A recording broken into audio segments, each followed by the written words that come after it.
preparing for a sitter to come to the studio is always a good excuse to tidy up. It's a private commission, so I can't share the model themselves, but they thought it was a nice chance while it was a bit tidy and got some interesting stuff to show you. So welcome and come into my studio. Coming in from the garden, I will walk you round. So here's just a brief look around the whole studio and some work in progress.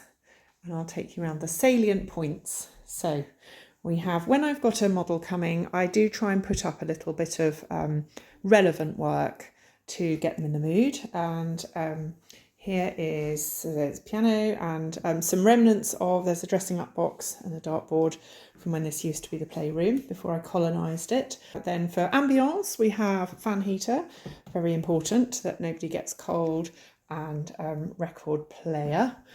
Then I have homemade shelves all the way along there with some work on them. Unfortunately, I'm going to have to give back the skulls. I've so enjoyed having them on holiday, but there is hippo, lion and turtle at the back. So they're going back, but my trusty steed, Steve, stalwart supporter and model, and always got a smile. He's staying, of course. Then a bit more work. So this I saw in a studio tour and I thought it was a really good idea. It's just cardboard boxes covered, and a great way to just keep work so that if people are coming to the studio and they want to have a little look, it's really economical and just a nice kind of simple way of showing work. The obligatory sink, very handy.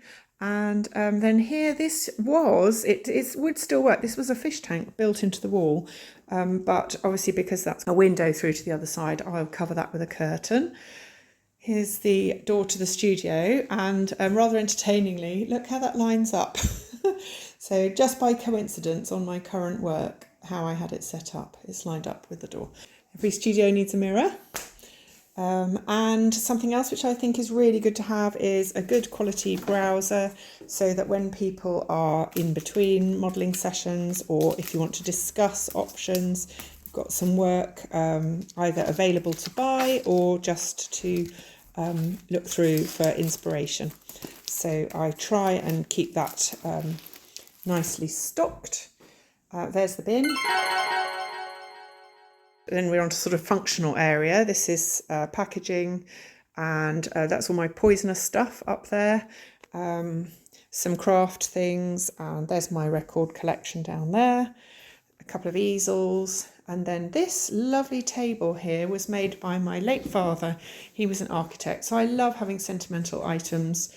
And I think the model may end up on there because they want to be kind of looking the viewer in the eye.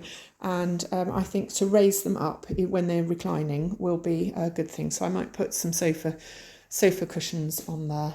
There's my trunk underneath.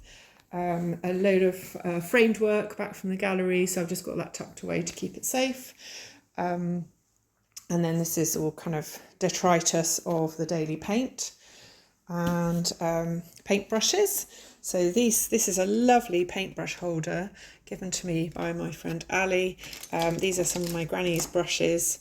One on a stick for keeping a distance with the drawing. And then at this end I keep the brushes which I'm actually using at the moment. Lots of, you can never have enough laying space, so tables and stuff, and then canvases. Having someone interested in your work and having such a lovely studio is a privilege which I am just delighted to share. So thank you so much for watching, and should you wish to come in real life, don't hesitate to drop me a message, or if you've got any questions, and there is always a cup of tea or coffee available. Have a great day.